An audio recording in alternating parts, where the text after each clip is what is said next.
Blessed ones of the nations of the world. This is your brother Dan Moses Osei Yaosakwadie of TRC, Ghana, saying to you in the land of my exile, America, where I'm being murdered for being an African and to cover up crimes against Ghana and humanity.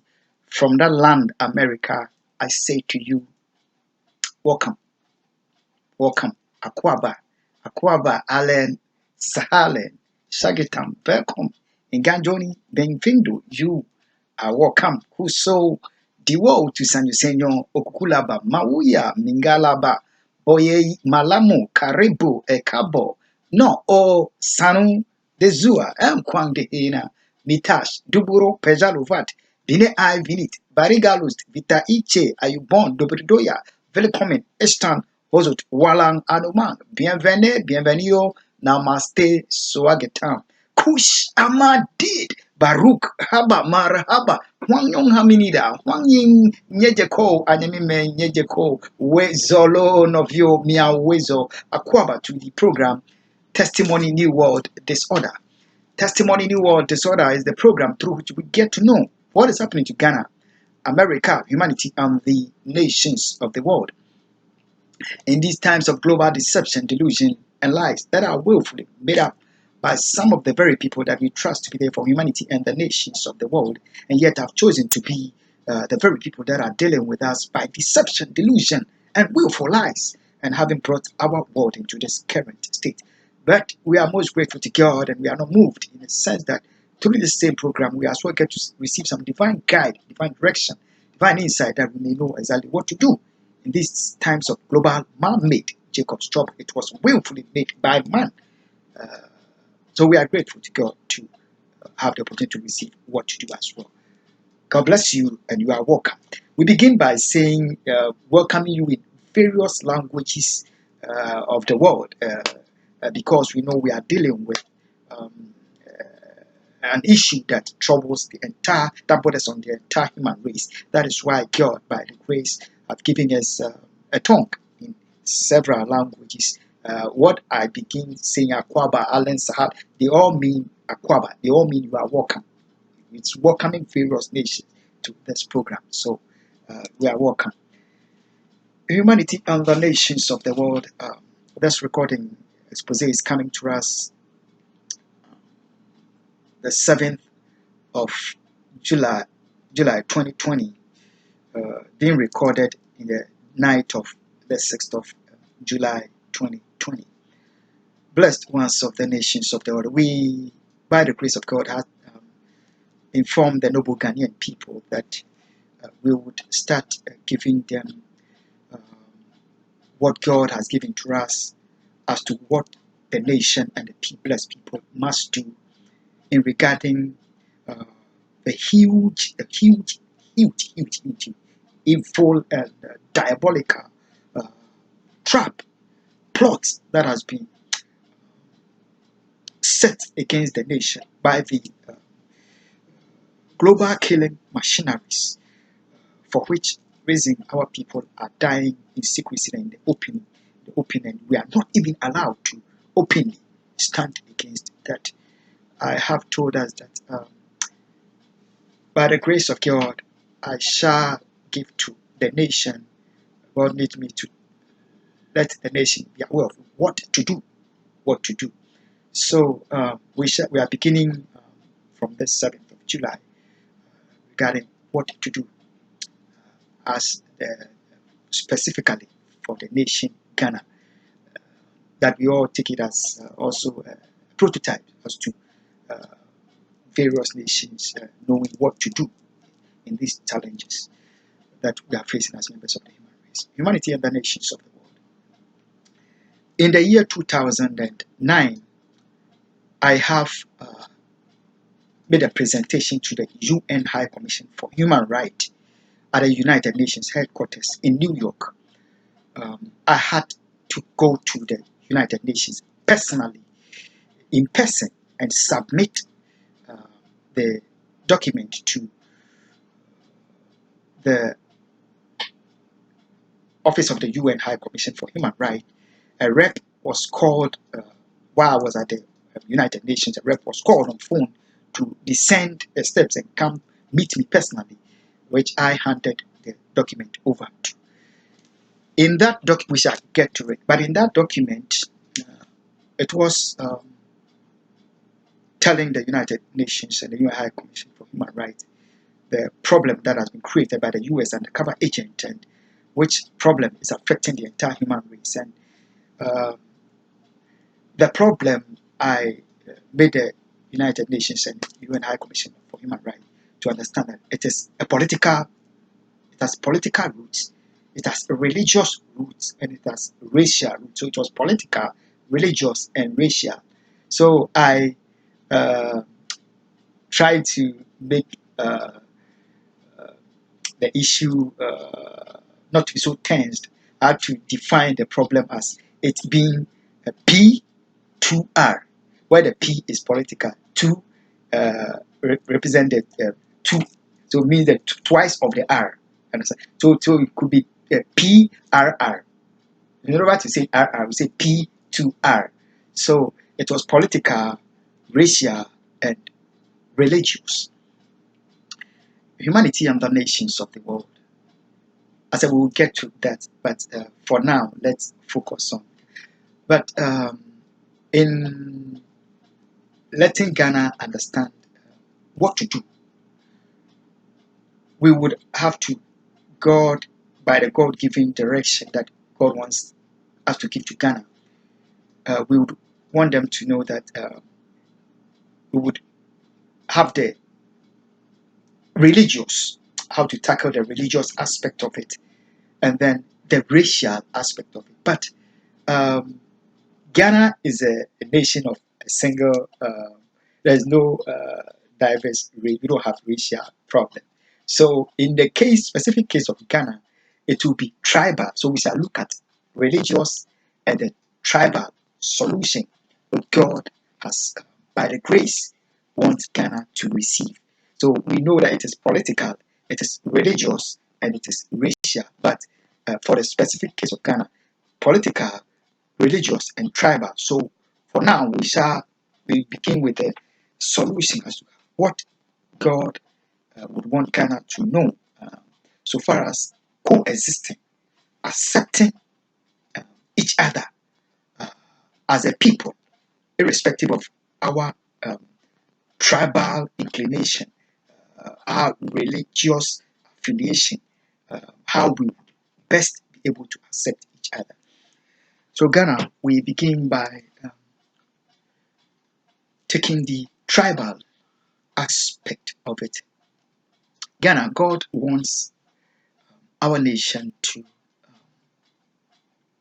come to the accepting of each other as a state, as a nation, as a people.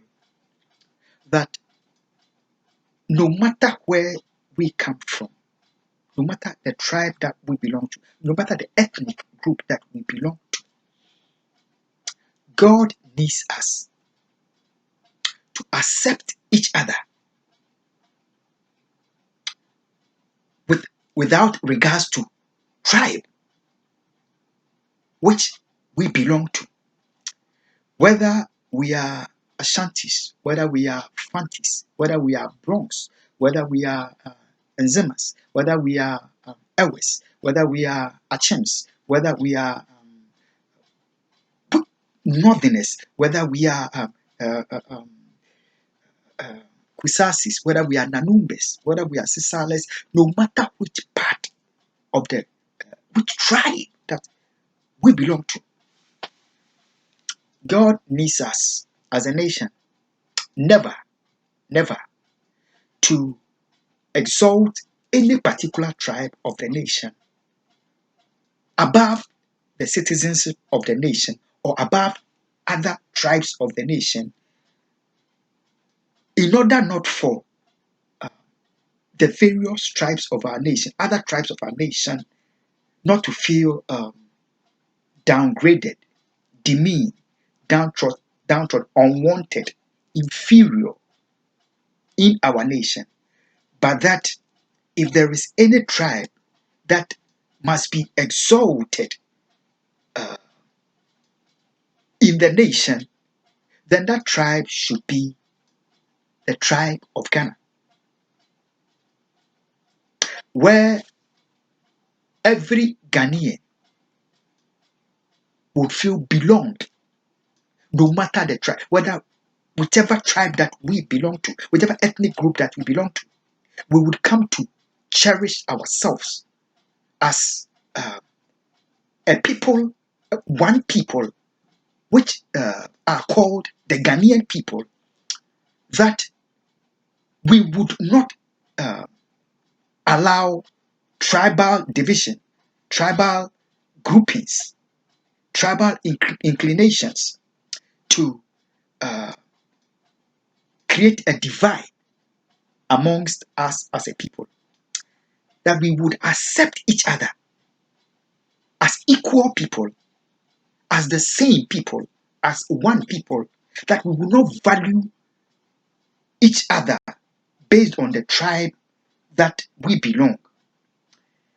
Ghana, I'm not saying this by quoting from the Bible or quoting from Quran, any religious book, quoting from my Bible, say, "Thou sayest the Lord." But I'm speaking to us as a fellow national, as your brother, as your friend, as your member, in a language which I think we should all be able to receive it. As we go on, we will get to understand why it is important that what this Ghanaian is saying to us, we would receive it into good ear and do whatever we can as a people, as a state, as a nation, to make every member of the nation feel belong, feel accepted, no matter our tribe, and that we are all equal as Ghanaian people in the nation, and we are all valued no matter who we are as a state. Humanity and the nations of the Akwaba to the program Testimony, New World, Disorder. The other, so instead of racial, we have talked about it in.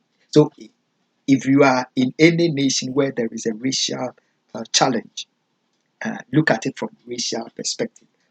But in case of Ghana, God wants us to receive it as a tribal. The other aspect, let's look at the religious aspect. God would need us as a nation, Ghana, that we should never, take it again, we should never identify the poverty that is suffered by some Ghanaians, some people of our own nation, some society of our own nation, some neighborhood of our own nation, some of the poverty that is suffered by our people. We should never identify it with religion. We should dissociate it from religion. In other words, we should not allow ourselves to say that these people of this neighborhood, they are living in slums. They belong to the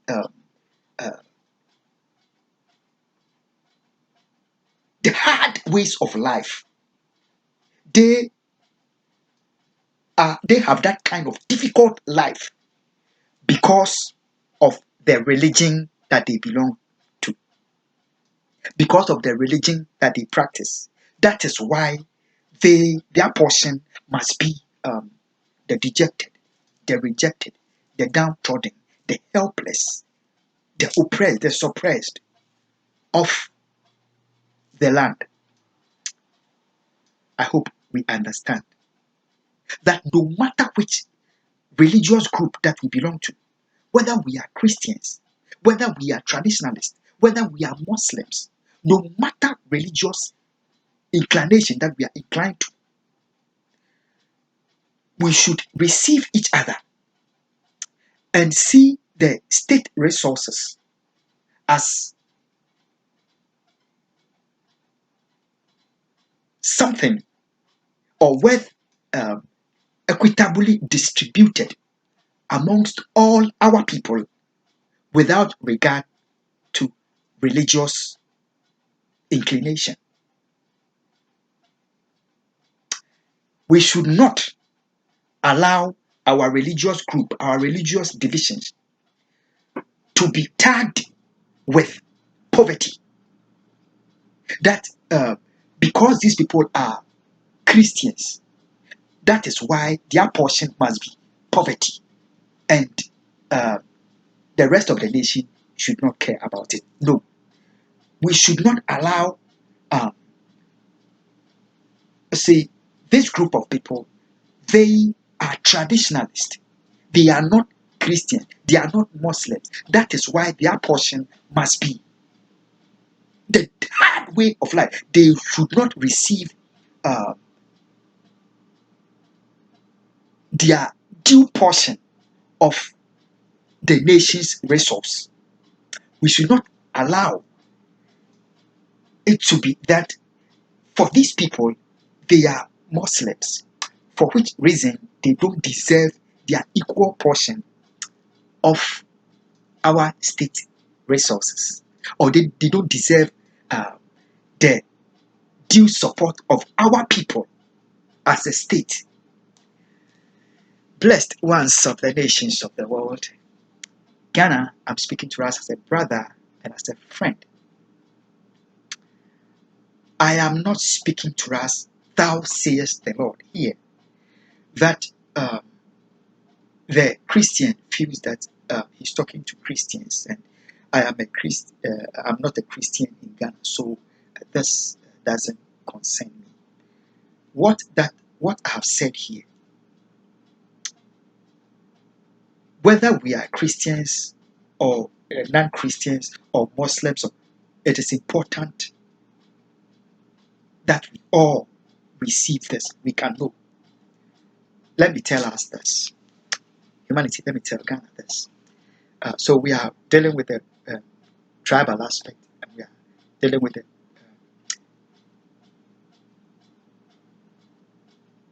religious aspect, that we must learn as a people to accept each other. You are a Ghanaian and you have chosen to be a Christian. That is your faith, and you must be accepted as a Ghanaian who is a Christian, and you must be accepted as a Muslim who is a Ghanaian who is a Muslim. You must be accepted as a Ghanaian whose way of worship is the traditional way of our people. We must accept each other no matter which religious group that we belong to, and not let religious division, tribal division, to be a foothold for these forces that are coming at our nation to use it, to exploit it, to tear down our nation. Ghana, you need to understand, humanity and the nations of the world need to understand that in every nation of the world which has been torn down through wars, whether civil or whichever war, the forces behind, if you read history and you go and the wars that the world has suffered, you will realize that the forces behind, they have exploited the religious challenges that existed among the people, and they have turned them against each other on religious lines before they succeeded in tearing down the nation. Or they have delved into the tribal differences, the racial differences amongst the people, and they have used it as a weapon against the same state. before they have come in with their forces to break down the nation. Talk about Iraq, talk about wherever, Libya, whichever place that you can think of. It is the same people of the state which are turned against each other. And then, when the forces are to come in from external, they have come in to tear down the nation and have looted their resources. Ghana, I love you. And therefore, I tell you the truth. We should not make the mistake of ever thinking that there is any nation of the world, America, uh, uh, think of any other nation that would be a solution or is the solution to the problem of our nation. No institution, national or international. The solution is with we the Ghanaian people, and it's in the hands of God that we all team up as a people to let the forces know that we are one people. We don't allow the turning of our people against each other on religious lines, on tribal lines, to wreck our nation. We don't allow that. No matter whichever differences that we have amongst ourselves as a people, we know one thing, that we are a people called the Ghanaian people. And we don't allow the exploitation of our tribes against each other as a pathway to get our nation wrecked. We don't allow the infiltration of our religious lines as a pathway to turn us against each other, to give room for nation wreckers to wreck our nation. Ghana, I hope and pray that we will receive this in good ears. Because I'll tell you one more time that we'll be making a big mistake if you would think that whether the United Nations or any international institution or any nation of the world can save us out of the problem that has been created for the nation by the secret killing forces, which they are telling us we have no right. You know your father has been killed, your mother, your brother, your sister.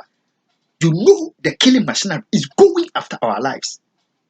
And yet we must pretend that it doesn't exist while the blood continues to be shed. Because they must exploit us on these lines which are told us. Ghana, let me shock us that we understand what we are talking about. If we like, as members of the human race, tomorrow or any day, let the noble people of Israel and the noble Palestinian people decide or come to a conclusion that we, as Israelis and Palestinians, we have agreed that we will peacefully coexist. We have solved our own problem. And this is our problem. We want to tell the world we don't have any problem anymore. We are living together as one people. We don't have any problem. We have found a solution to our problem. Ghana, listen, it will not be heeded to, it will never be accepted when both the Israelis and the Palestinians find their own solution to their problem. No, they will not accept it. You know why? In every problem of the world, whether apartheid, whether slavery and human enslavement, whether 9/11, whether the current coronavirus, or whichever thing that we know of, that what the problem of your family, problem of the church, problem of the Muslim, whichever problem that members of the human race have faced, or any nation have faced, or are facing, there are those that benefit out of your death, your woe, your mourning, your sorrow, your pain, your grief. There are those that benefit and would never like to see your problem coming to an end. They would never like to see it, because the moment your problem gets solved, how do they continue to reap out their benefits out of your suffering? How do they they will not accept it. They would not accept it. Now, supposing you have lost your father, your mother, your sister, those of precious Ghanaians that have been lost. I had the opportunity to be at the funeral of some of our precious people that whose life had been taken in secrecy. One thing that I witnessed for myself is that though we were at the funeral, we were all mourning. At the same time, there was somebody that was making money out of the caskets, the canopies that had been erected. There was somebody that was making money out of it. The water that was being shared to the mourners. There was somebody that was making fortune out of. I'm talking to us about real situation.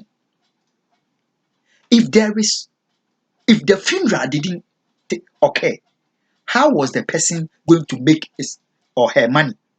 How was the casket, the person that sold the casket, how was he going to make his money or her money? And do you think that after burying your one family member, the next day another has been buried, the seller of the casket would not be more than willing to come get you to buy the casket one more time? Ghana make a sema I was saying in United. I'm telling you the realities of life, the reality of our problem. Ghana, there are the stakes in America.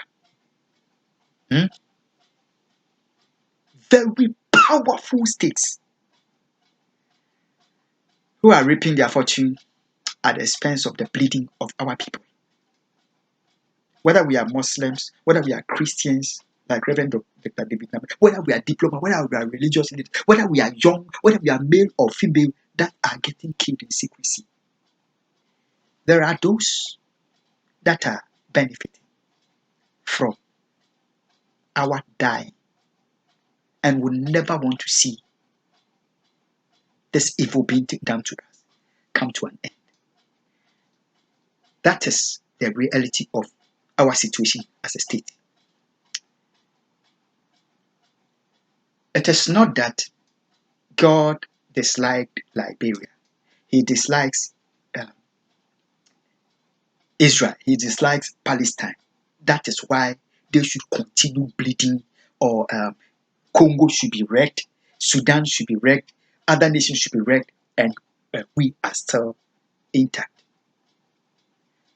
Bible says the devil is roaring like a lion, seeking whom he may devour. And I'm telling us as a state that there is an unthinkable, unimaginable trap, death trap that has been set for us as a state and our people. And we should never expect the solution to come from any, but from we as a people and from God in whom we must trust. This is my appeal to us as a nation. I've talked to us. Probably let me mention, you see, United Kingdom is regarded as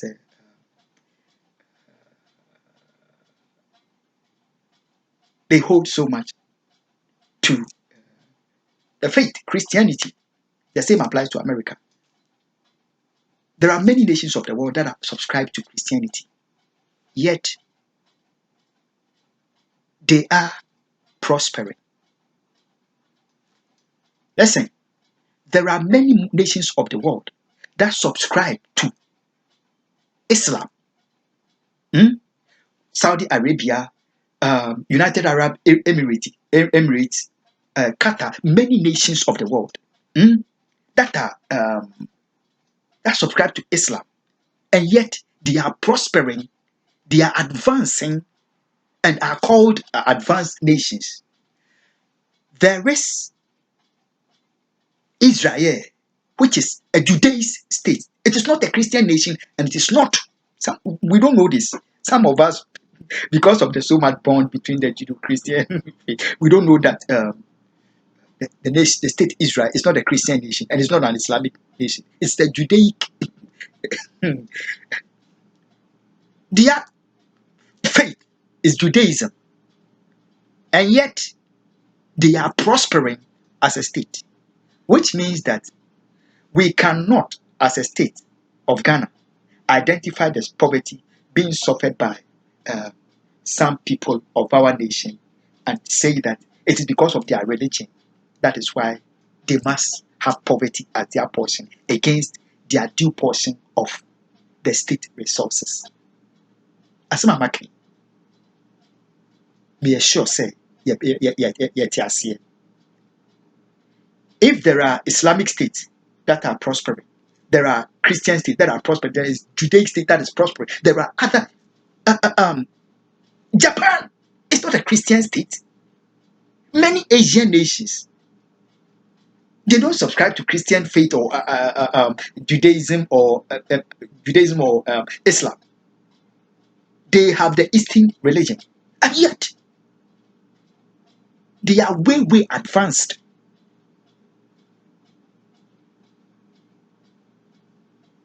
than Ghana.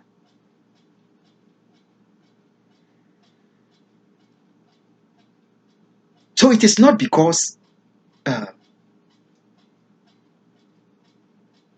we subscribe to Christianity, or you subscribe to Judaism, or you subscribe to Islam, for which reason the state must alienate you, cut you out, and your due portion out of the state resources must not be given you. Because whichever group of people that we are, whichever tribe that we belong to, whichever religious group that we belong to, we know that we are taxpayers, and we know that we are needed in the building up of the nation, Ghana, as it ought to be. Ghana, the key to preventing those that have set the trap to continue getting us killed.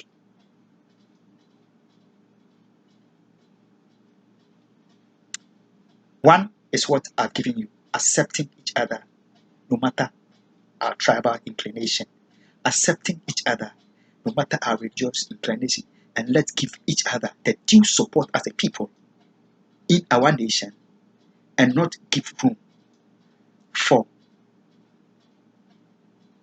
those that have set this trap for us to exploit us through religion and through our tribal weaknesses and to wreck our nation. We have just begun. We shall continue. God bless you.